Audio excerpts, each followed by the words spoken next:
Okay, this won't be as impressive in the daytime, but I'm going to take you through our haunted house so that you can get an idea as to what we did here last night on Halloween, which was a huge success where we had hundreds of people lined up to get in. Alright, as you enter the gate, a nice bat hanging there to greet you. And then these two ghoulish monsters standing here, menacing the people as they walked in.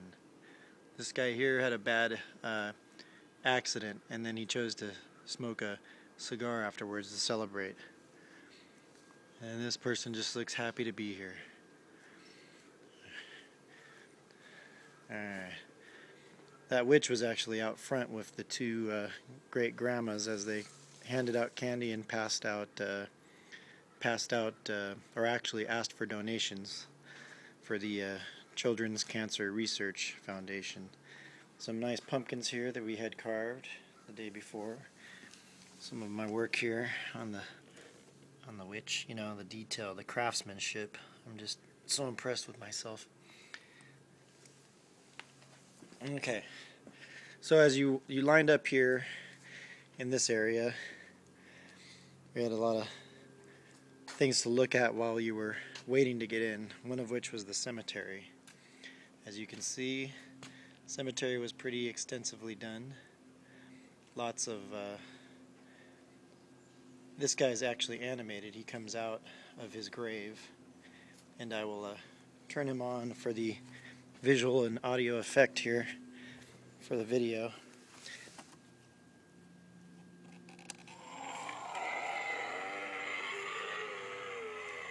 So we had that guy going. This guy is crawling out of his grave here. We had a strobe light on him. And this guy here, he's pretty scary looking, so we kind of put him towards the back so he wouldn't scare too many little kids. Johnny and Jamie did a good job on all the fencing here with the spider webs and whatnot. So that's the cemetery that people got to look at while they waited in line. We had this guy here with a big white light shining up on him, so he looked pretty scary. And then we had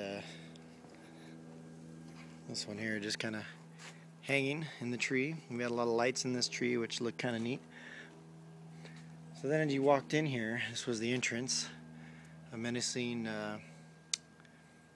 kind of bird is that? Vulture, there you go. Overseeing things as you enter. Now this room's not very impressive at all in the daytime, but at night these masks were glowing due to the giant black light we have hanging up here. So all you could see were these masks. You couldn't see the black sheeting at all. And these glowing masks were all around you. And then as you came around here, Benjamin was in that corner with 3 masks on, one on his face, one on each hand, and I think he had 4. He had one on his belly too, and he kind of came walking out at you, and it looked really freaky. I got that on video. Then you came into this room, and we had a good strobe light going here, and this clown off to the side made you wonder if it was real or not. You had these bags hanging which kind of obstruct your view into the rest of the room. And then this guy here, he rocks back and forth, so he was rocking back and forth at people. And then out from that doorway over there, it was dark, and Johnny was in a werewolf mask, and he had werewolf hands and mask and then a big black jacket, and he would just shoot out from around that corner and come at you and just slam into these bags as he came at you and just scared the you-know-what out of everybody. Then he would you walk through this corner here, and this is the meat market. It's kind of covered up right now, but we had fresh meat here, and this sign actually glowed because we have a black light up here that shined down on it. And you had fingers for sale, eyeballs, ears, finger combination. We had this guy's severed head that you could buy. And then this was a heart. You can see it in there. This was all uncovered earlier, but Amy needed to use the sink, so it's not covered. It's kind of covered up now. And a nice bloody hand was in there. As you made your way down this hallway, then you could see the butcher shop here. We had the butcher, and this looked a lot better with the black light on it. You could see the blood and everything. Yeah, this guy, this decapitated body. laying here. I ruined one of my good shirts. Apparently this isn't the shirt I was supposed to ruin. Amy wanted me to ruin a different shirt. But as usual, it was a 50-50 chance between the two shirts, and I picked the wrong one. So I cut the arm off and put blood all over it, so I think I'm not going to wear that anymore. And then down here you got a bucket of body parts. The guy's head is there, and then that's the top of his leg with the femur and the tibia sticking out. Then over here is where they barbecue the body parts.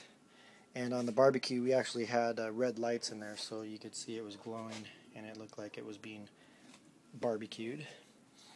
And then this is where Amy would jump out at people from behind the barbecue holding a decapitated baby body sometimes. And here sometimes we had this set up like this where we had the baby's body and the survival of the fittest kind of thing, where this guy I guess he used that axe over there to cut the baby's head off, the other demon baby's head. And that's what the other demon baby looked like. Oh, you know, I didn't bring the spaghetti, but we had a big bowl of bloody spaghetti with eyeballs and spiders in front of this baby here. And this baby was obviously having her lunch or breakfast. Ava would sit on this tricycle here, and sometimes it would be Emma, and they would scare people as they came into this room. And one of them would pretend like they were munching on that arm and devouring that arm. And then Amy was also in here, and this is the demon daycare. Okay, then as you come in the rest of the room here, a nice black light here that shined on everything.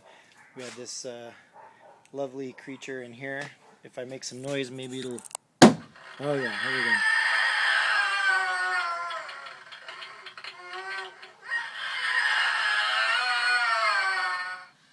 So she was in there in the little playhouse as part of the demon daycare. Then you go into the dungeon. This is the dungeon now.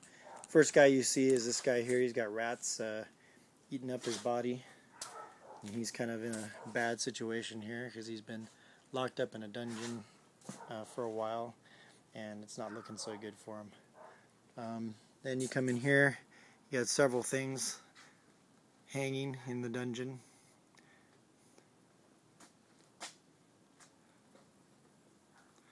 Got some heads over here on sticks.